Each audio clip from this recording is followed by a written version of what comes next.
Right, good afternoon, everyone. We'll call to order the City of Murfreesboro Board of Zoning Appeals, regular meeting for May 25th, 2018. First item on our agenda is a consideration of the minutes from our regular meeting from April 25th, 2018. Those minutes were provided to the board members. Are there any changes necessary to those? Hearing none, those will stand as written. Next, we'll move to new business, and the first item is a sign variance request. It's application S18031 by Bill Rush, representing Lamar, requesting an 8-foot height variance from the City of Murfreesboro sign ordinance, requiring maximum height of 50 feet for an off-site permanent sign, and this is to allow a 58-foot height. The property is zoned heavy industrial, and it's located at 535 Northwest Broad Street. Ms. Rush, if you'd review that for us. Thank you. Good afternoon, everyone. I'm going to defer this to our city building official, Mr. Robert Holtz. He'll be making the presentation on behalf of this application. Thank you, Marina. Good afternoon, Chairman and board members. The application you have before you is for a sign that's located, if I can get it up on the screen, there we go, is located near the new bridge over Broad, behind the Gyro or Gyro sandwich shop. It's formerly Crystal's. It's in the circled area there. That's the sign that is in question. This is a billboard that was legally established, but it's a non-conforming sign. It's non-conforming because the lot it's on is not connected to the interstate. The sign was relocated in 2014 to make way for the off-ramp from Old Fort on the Broad, and BZA granted them approval to put this sign over water and sewer easement. Since the sign has been installed, and this is the sign again taken from the parking lot of the restaurant, but since the bridge has been constructed, the applicant has discovered that the sign is not visible when you're driving over the bridge. If you look at the pictures, as you can see, I'm getting up on the bridge now. You can't see the sign. It would be on your left. You go a little closer, you can start seeing the top of the sign. And then when you get almost beside it, it appears. But they didn't realize, I guess, for whatever reason, the height of the bridge at the time. So they're asking to raise the sign by 14 feet, 5 3/8 of an inch, to a total height of 58 feet. Now, this request could be considered a violation of the city sign ordinance sections 25.2, 29B, which does not permit a non-conforming sign to be enlarged or expanded.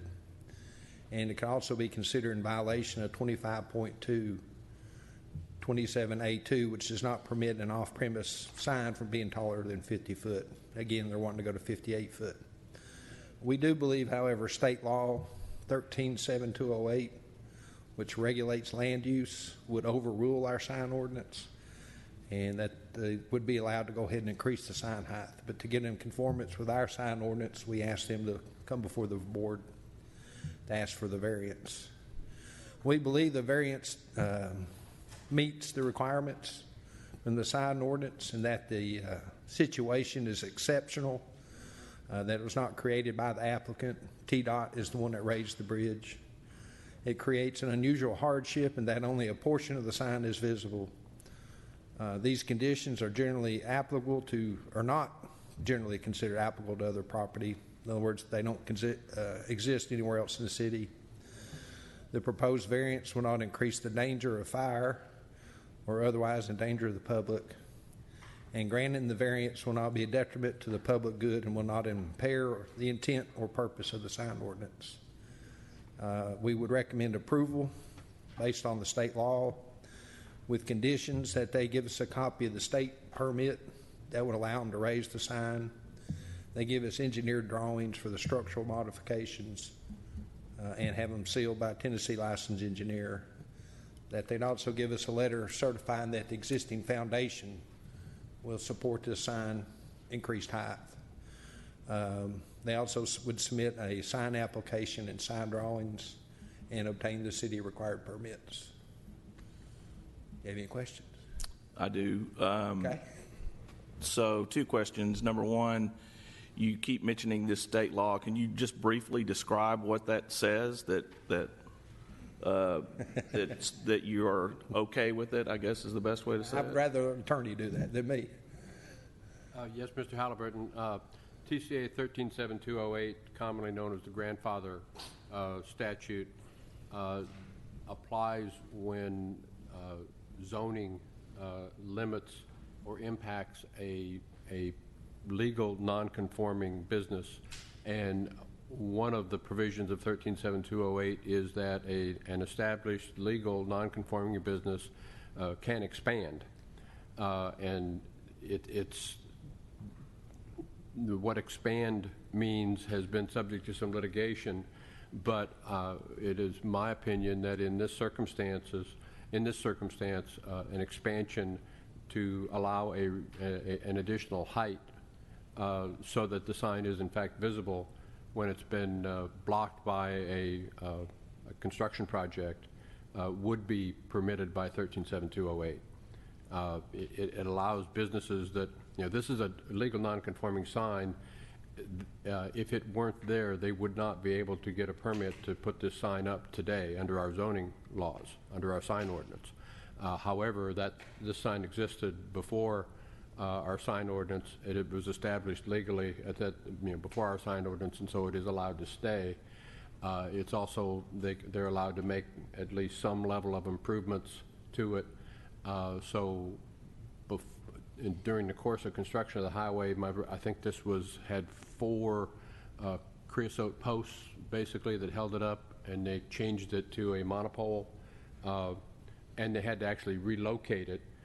And generally, we would not allow them to relocate a sign that's legally non-conforming.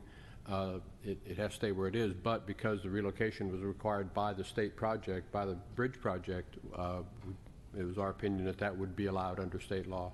So they slightly relocated the sign to get it out of the way of the bridge itself, and improved the sign. And there was, at that point, there was a belief that the sign would be visible at the height where it was built.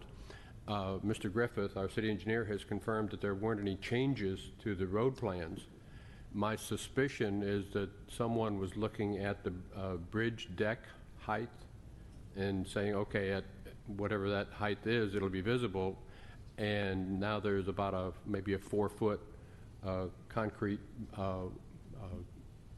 wall up along the edge of the road there, and also down the middle of the road and between the lanes, which you really can't see over. So it's our belief that state law would allow this expansion, really raising the height to up to 58 feet, so that the sign is actually usable. Otherwise, reality would be that building the bridge would affect the taking of their sign, and I don't think that the state law would contemplate this project to do that. Get your questions answered? I believe so. Okay. You had 2. You have a second one? Get both. My second one is is a curiosity question, if we've ever had this situation happen before in the city of Murfreesboro. To my knowledge, no, but David would probably know more than I would. Not with a billboard that I'm aware of. We have had somewhat the reverse situation, I guess, and it's a place out on Memorial, and I can't remember the address or what the name is, but the area where they were able to pour a footing for the sign is several feet below the road grade. And I think that was a 16-foot sign, if I remember right, but a 16-foot sign then would have been very, very low, would not have been very visible, and actually would have blocked the view of other things. And so we gave them a variance that they could raise the height of that sign. Again, it was the opposite. It was built in a ditch instead of having something else built high in front of it. And I know that there have been a couple of times on attached signs, which also have, the ones that are attached to a building also have height limits. And for a couple of different reasons, and I don't remember specifically, I just remember that we've done it.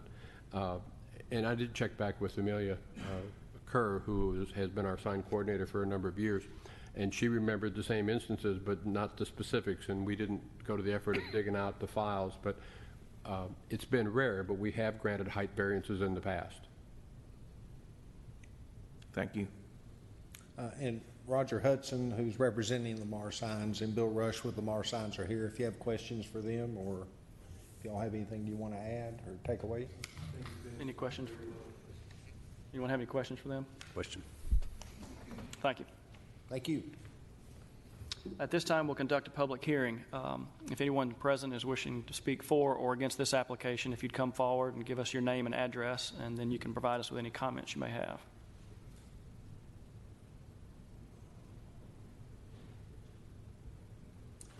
Good afternoon. I'm Don Wright, 2709 Jim Houston Court.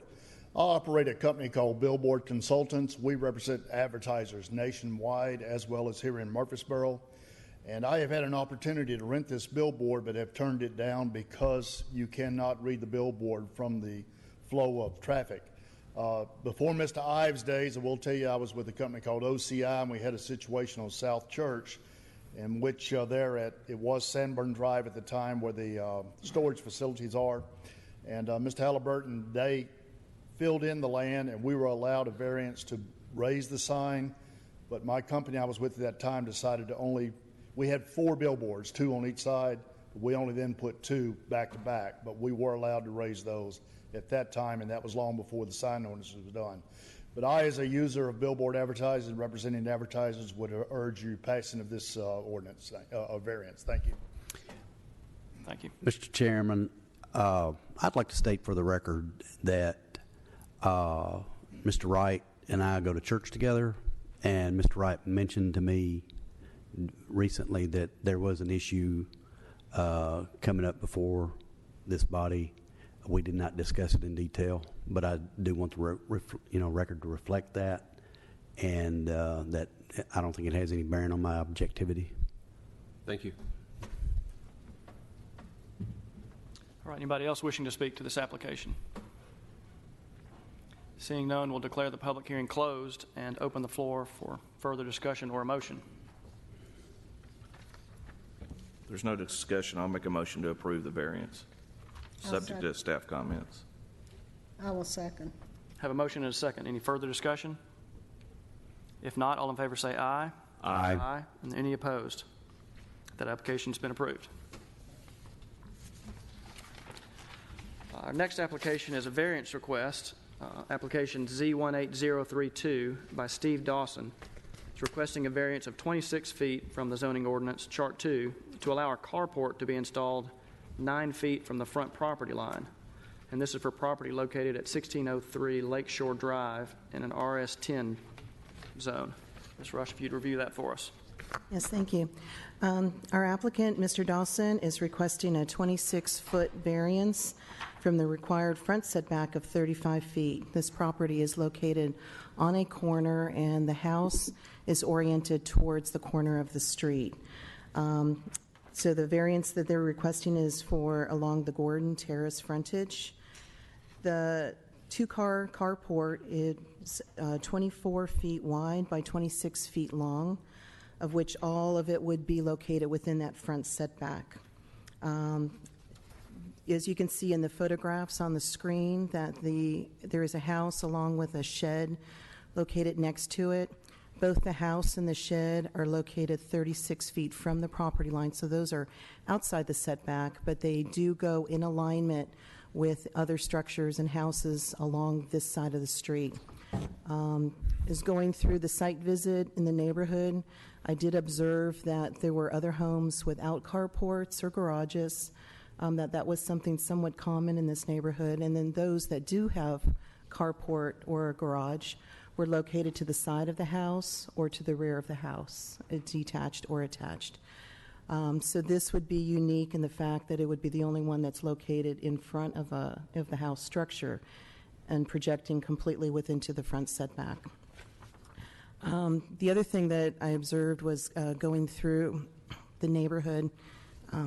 Don't have that on the screen, but there are other corner lots in the subdivision where the house is oriented towards the corner. So that isn't necessarily unique. I mean, it is somewhat unusual, but I would say half of the lots on the corners were similar with that same orientation. and they do not have a variance for their parking situation. So with those things, based on staff observation and the request, we would not be recommending support of this particular variance. And I can answer any questions that the board may have. Thank you. Any questions for staff at this point? Hearing none. Mr. Dawson, I assume. Anything you'd like to add to the application? I just want a carport.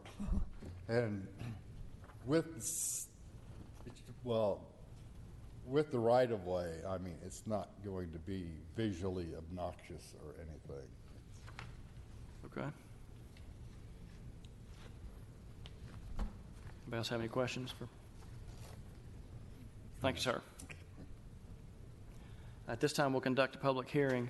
Anyone present wishing to speak for or against this application, if you'd come forward.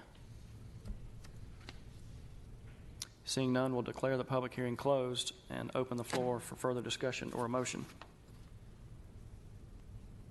If no further questions, I'll make a motion to approve the application with the conditions recommended by the staff.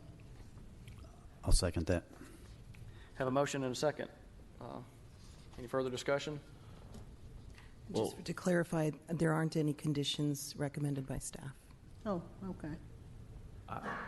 Did I misunderstood that you weren't in favor, that the staff was not in favor of this? Correct.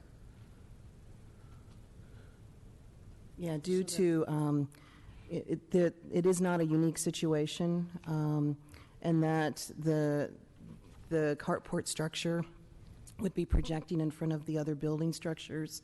If that shed was not there, they actually would have had sufficient room to put the carport or a garage in that location.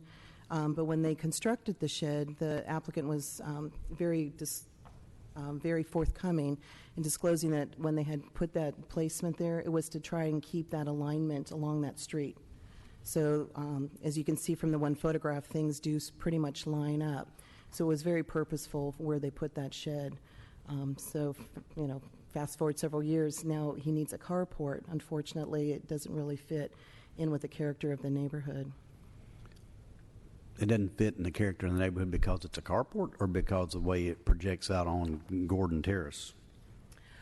Because of the way it projects. There are other houses with carports. However, they're all located within the setback, either to the side of the house or in the rear backyard of the house. On corner lots? On corner lots as well, yes. Okay.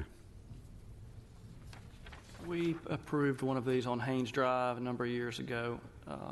The house faces Haynes Drive. His driveway was on a road beside that, and I don't remember how far in. I know we had to approve it, how far it was in. It was more of a square-shaped corner lot. I guess he had two front lots, I guess, as this does, even though it's an irregular shape. I feel sure it got into the setback. For what that's worth. Were the neighbors notified about this? Yes, ma'am. And they have no objection to it at all? Staff has not received any inquiries one way or the other from the neighbors. So, just from a visual observation, though, the extension of the carport, would it extend beyond where the shed and the other houses on the street that are located on Gordon Terrace? Would it project past that? Yeah, the carport is proposed to be put onto the driveway, the existing driveway. So it would be placed 1 foot in front of the house structure. So it would project down the driveway 26 feet. It would be completely contained within their property line, though. It's not going over. Up on the screen. So it's beyond that With blue this, line. well, this, I guess I've got a color photo of the plat in a red area. I assume that I'm taking that to represent an aerial of the carport addition he's proposing. That would seem to be a drawing of showing what the carport would cover, and it does certainly project into the setback. I get from a staff standpoint, we would we want to point out to you what Okay. the ordinance requirements are for a variance, and we, as a staff, our opinion that this doesn't meet those requirements. I think we all know that variances have been granted in the past that would not technically meet the requirements for a variance. And we certainly recognize that you have the power to do that on this one as well, and not to be mean to the applicant or anything else, but nonetheless we feel that we should point out to you that how we at least read the requirements and what our belief is as to whether a given applicant meets those requirements. We, however, don't have a vote, and we're certainly not going to argue with the board or appeal the decision should the board decide to grant this variance.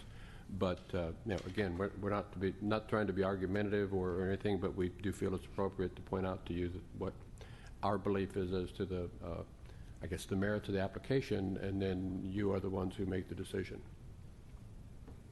In some neighborhoods, the corner lot with a house oriented towards the corner is unique. I've seen some of those neighborhoods where that's the only house where that occurs.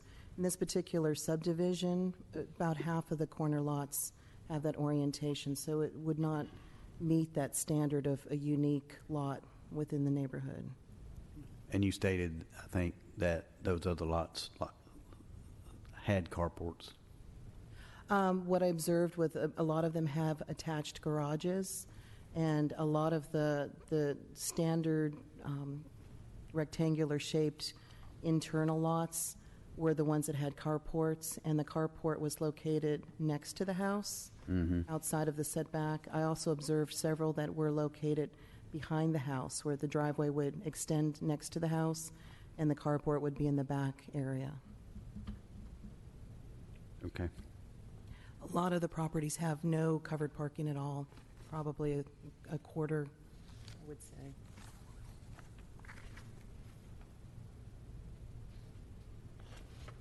You're saying a quarter of them do have covered parking?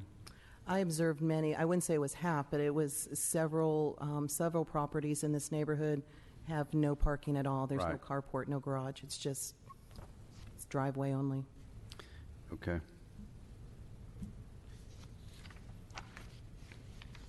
All right, we had a motion and a second in favor.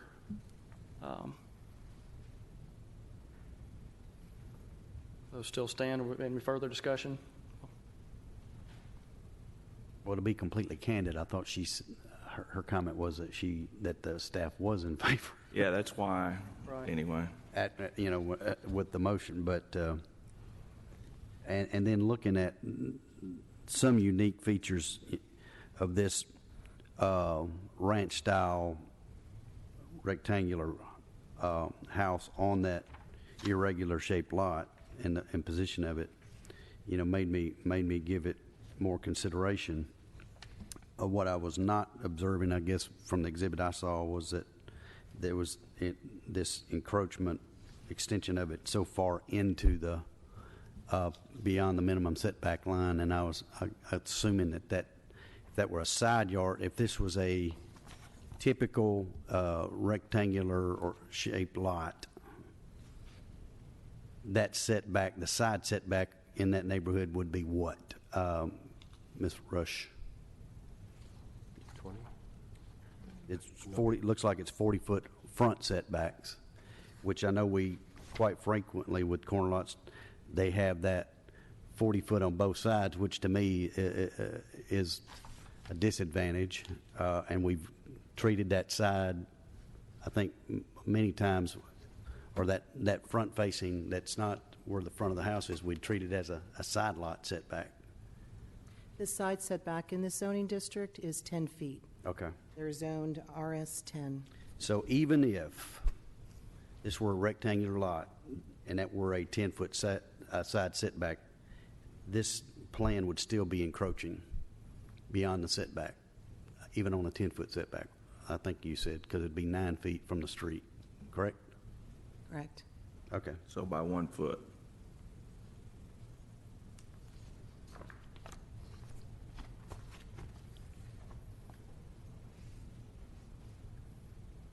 Well, I'm going to, in view of all the other comments, I feel, after all of this information, I feel compelled to withdraw my second. Okay. So we have a motion to approve. Is there a second to that motion? I'm of the opinion that given the other options to lay this on the lot, that I probably would not be in favor of it. It's not one I would second. Yeah, these corner lots are difficult, but this is going, even if we're looking at this as a side lot, we're even getting into the side setback by a foot. It's hard for me to overcome how far we're getting into the setback in and of itself.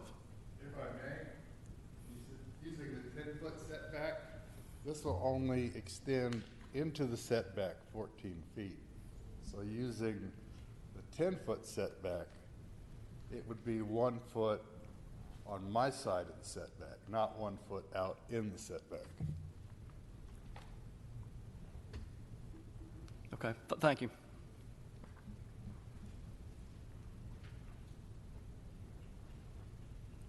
I just wish on cases like this, we could actually go look at it. Yeah.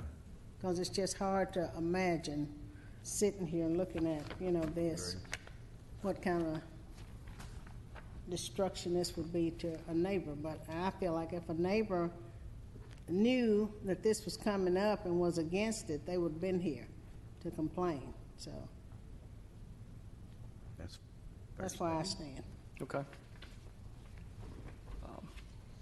I guess a motion without a second, unless somebody's going to second the motion.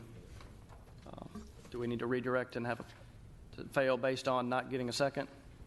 That would be, yes, if there's not a second, it would, the application would fail for lack of a second. Okay, I believe that's where we stand. Okay. All right. Thank you, sir. So now we need a motion not to I approve. don't think so. I think because we didn't have a second, It just dies. that's correct. He could come back with another plan. Could he not?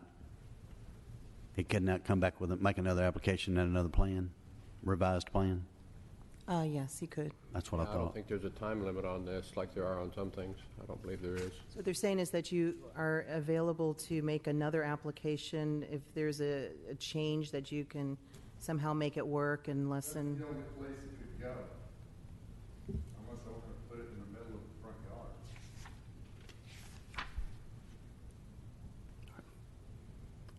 Thank you. Thank you, sir.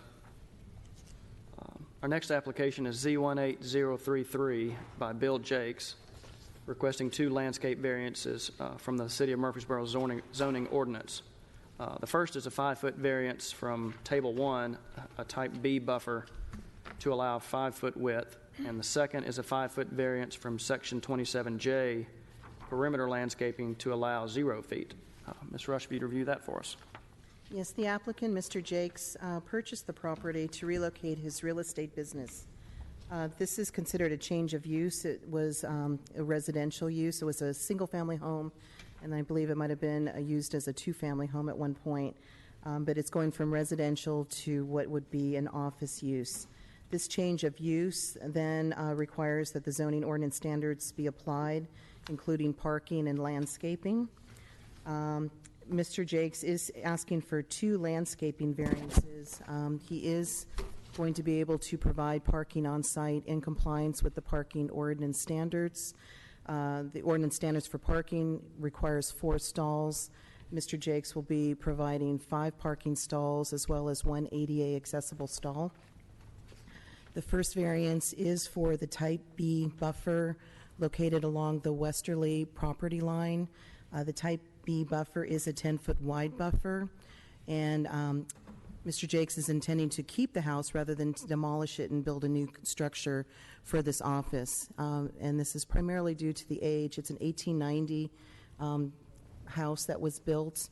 It's not itself a registered historical landmark, but it is part of this historical district, the Manny Street District. He wants to keep that character intact as much as possible, so he wants to retain this particular house, but still comply with as many of the standards as possible. So that landscape buffer would have to be reduced in order to accommodate the driveway by 5 feet along the westerly property line, and then it would increase to comply with the 10-foot wide buffer and then additional for the landscaping planner up in that northwest corner. There's also a property line good neighbor fence that extends along that segment pretty much from the back of the shed structure to the back property line, and that would remain in place. Along the parking area, which is just to the north of the house structure, would have a buffer for landscaping to help block any impacts views of the parking area. The second variance that's being asked for is for the required perimeter landscaping. Perimeter landscaping is a tree that I think that's planted one every 20 feet, and it goes around the perimeter of any commercial property that's being used for commercial purposes. And in this case, it would detract from the character of the neighborhood. So as seen from the photographs, it would still have that residential appeal and not so much the commercial look to it. So staff is welcome to answer any questions from the board. Thank you very much. All right, any questions for staff at this point? First, Mr. Chairman, I'd like to state for the record that I'm acquainted with Mr. Jakes. We serve on the Middle Tennessee Association of Realtors, one of the committee boards, and I wanted to make sure that I reflected that, and he has not discussed this matter with me, and I believe that I can maintain my objectivity in this case. Thank you. All right, thank you. Any further questions for staff at this point? Mr. Jakes, anything you'd like to add? Anybody have any questions for Mr. Jakes? Bill, do you plan on, I pass by there every morning. Yes. On my way to work. Do you plan on keeping what vegetation is there that's in front of the house, which is not much, but, or? It's not a lot, but I've added a few things before spring got up and running. I Yeah. added a few bushes in the front just so that they'd have a good chance of survival, but I intend to add more. Okay. Quite frankly, I like to garden, and so that wraparound front porch, I intend to decorate heavily with plantings. Okay. Any further questions? Thank you. Thank you. This time we'll conduct a public hearing. Is there anyone present wishing to speak for or against this application? If you'd come forward. Seeing none, we'll declare the public hearing closed and open the floor for any further discussion or motion. And I assume we have two components to this that will. I'll make a motion we approve the 5-foot variance type B buffer to allow the 5-foot width in the back or on the west. Second. Have a motion and a second. Any further discussion? If not, all in favor say aye. Aye. Any opposed? So that portion is passed. Next to the perimeter landscape. I'll make a motion to approve the 5-foot variance of the perimeter landscaping also. Second. Have a motion and a second to that component. Any further discussion? If not, all in favor say aye. Aye. Any opposed? That application has been approved. Next, we'll move on to special use permits. Our first application is Z18034 by Jonathan Redmond, requesting a special use permit in accordance with the City of Murfreesboro zoning ordinance to allow a home-based business for a barber. The property is zoned single-family residential, RS10, and is located at 2638 Isaiah Drive. Ms. Rush, if you'd review that for us. Yes, thank you. The applicant, Mr. Redmond, is a barber, and he wishes to conduct a home-based business at his residence for hair cutting. The space that he would be utilizing will be located within the existing garage. As you can see on the view of the screen, that there is a driveway that angles in towards the garage. It can easily accommodate parking on site for any customers. Mr. Redmond indicated that his customers would be by appointment only. There would not be any walk-in customers at all. And it would operate on Tuesday, Wednesdays, and Thursdays between the hours of 10 to 3. Staff is recommending that this does comply with the standards as set forth by the zoning ordinance. And if you have any questions about this proposal, I'm happy to answer those. Any questions for staff? Is there any signage involved in this? No signage is permitted, so they will not have any signs. Okay. Mr. Redmond, anything you'd like to add to the application? Anybody have any questions for the applicant? All right, seeing none, we'll now declare the public hearing. Anyone present wishing to speak for or against this application, if you come forward, give us any comments you may have. Seeing none, we'll declare the public hearing closed and open the floor for any further discussion or motion. Mr. Chairman, I move for approval as presented with the conditions outlined by the staff. Second. I have a motion and a second. Any further discussion? If not, all in favor say aye. Aye. And any opposed? That application has been approved. Next, we'll move to application Z18035 by Jeff Daniels. He's requesting a special use permit in accordance with the City of Murfreesboro zoning ordinance to construct a 700 square foot accessory apartment. This is for property zoned RS15 and located at 2323 Abbey Court. If you'd review that one for us, Ms. Rush. Yes, the applicant, Mr. Daniels, and his wife wish to construct a 700 square foot accessory apartment located at 2323 Abbey Court. Mr. Daniels attests that the unit will contain a bathroom as well as 2 bedrooms, living area and cooking area, and that this would be used solely by his adult daughter and her husband. He's a police officer, and due to limited income, they're looking for a place that they can live nearby family that's also affordable. They're expecting a child, and so they need that second bedroom in this particular unit. The site plan, floor plan, and site are included in the attachments that was provided to the board.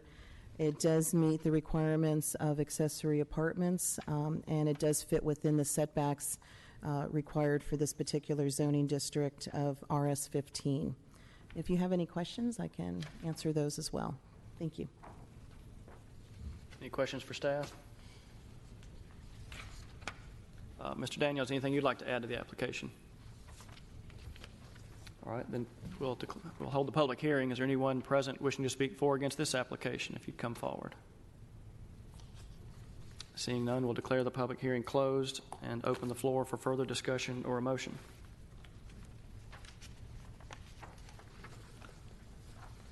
So there's no setback variances needed for this application, right? Correct. It's a pretty large lot. They will be locating it, if you could see in the view of the house with the driveway, it would be located behind that fence line within the required setbacks. No variance is needed.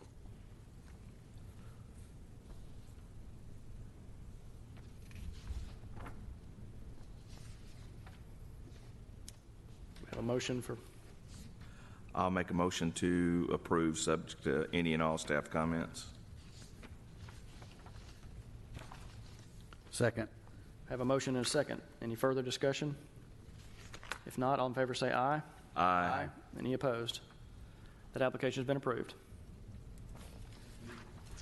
Thank you. Next, we'll move to application Z18036 by the City of Murfreesboro, representing Huddleston Steel. They're requesting a special use permit to construct a public building use for Fire Station 11 and Police Office. This is for property zone residential single-family RS15 and is located at the northwest corner of Blaze Drive and Fortress Boulevard. If you'd review that for us. Yes, the City of Murfreesboro wishes to construct a public safety building that will be used for fire station. It'll be Fire Station number 11, as well as a police office. It's located at the intersection of Blaze Drive and Fortress Boulevard, adjacent to an existing telecommunications tower. Across the street is the Rutherford County Emergency 911 building. Next to it is the Blackman Middle School, and across the street is the Blackman High School. So this is a particular use that is in need for this neighborhood. The fire station will have 24 hours a day, 7 days a week operations. The police office will primarily be daytime operation hours and primarily used for employees. It's not intended to be open to the public.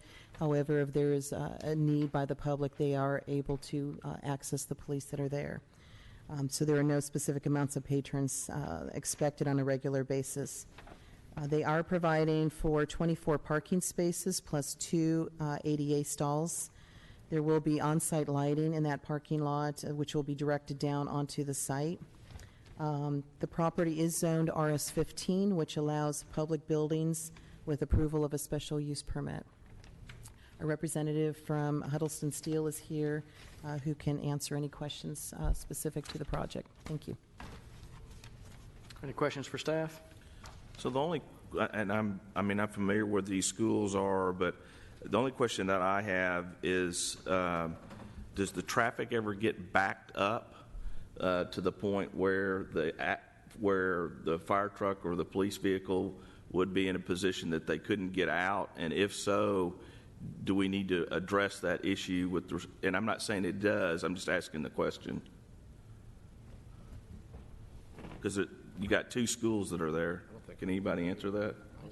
It's a good question. And, you look at other areas like Hobgood, there's a fire station there right beside that school. Right. On that main pass. I'm not saying it's an issue. I'm just asking a question. Right.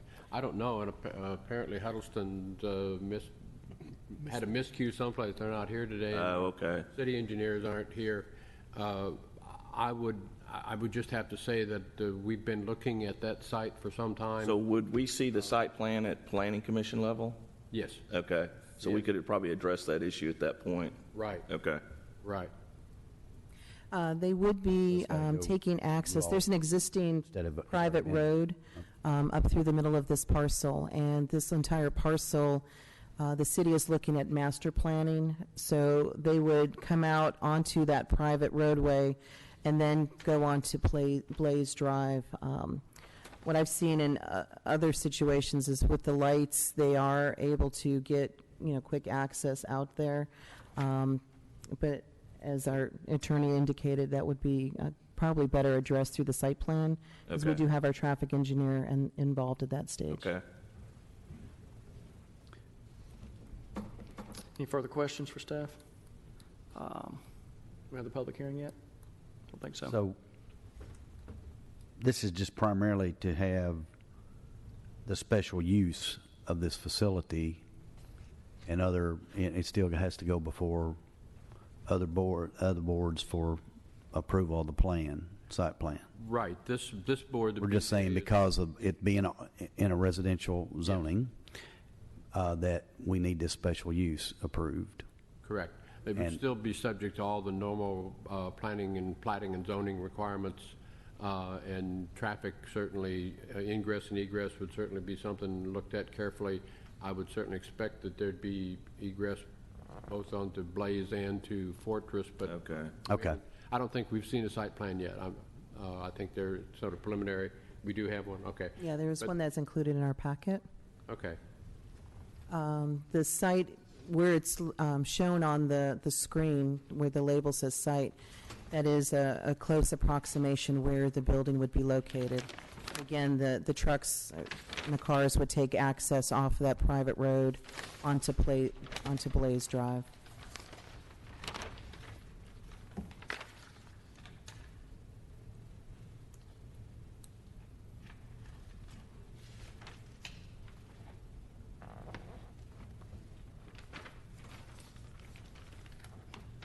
Looking over, is that answering your questions? So the existing, it's existing drive, not it's not Fortress Boulevard. Okay. Right. It would appear The high school. they're not contemplating an exit at this time, at least on the Fortress. Okay.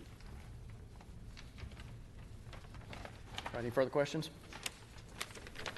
All right, since the applicant's not here, we'll go ahead and have the public hearing. Anyone present wishing to speak for or against this application, if you'd come forward. Seeing none, we'll declare the public hearing closed and open the floor for discussion or a motion.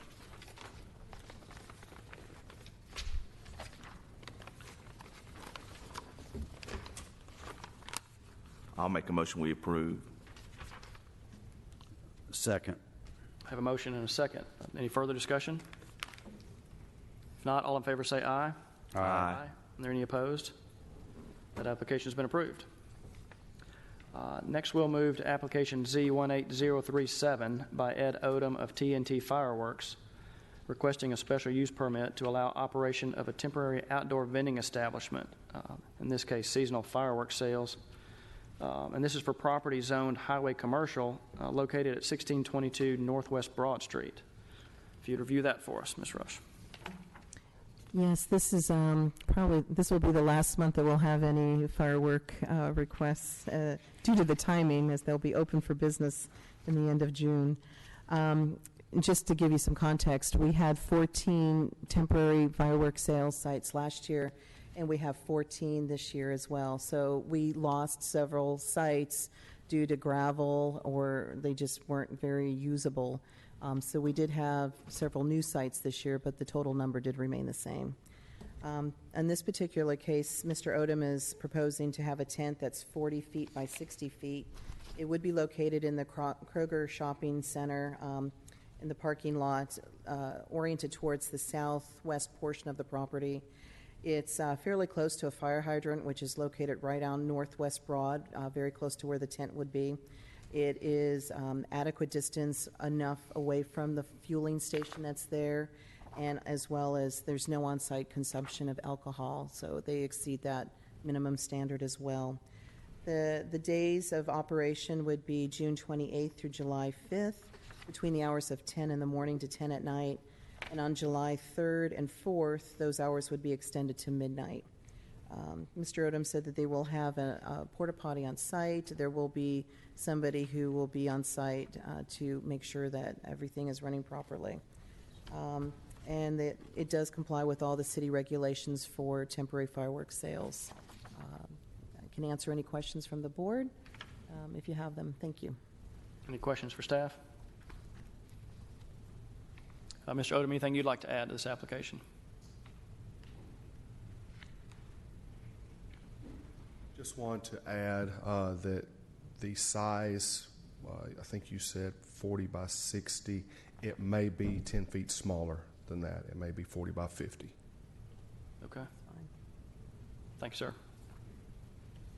This time we'll conduct a public hearing. Is there anyone present wishing to speak for or against this application?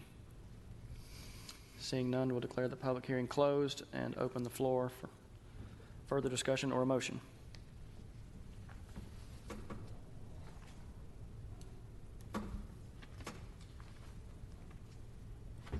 Mr. Chairman, I move for approval of this request, subject to the conditions recommended by the staff.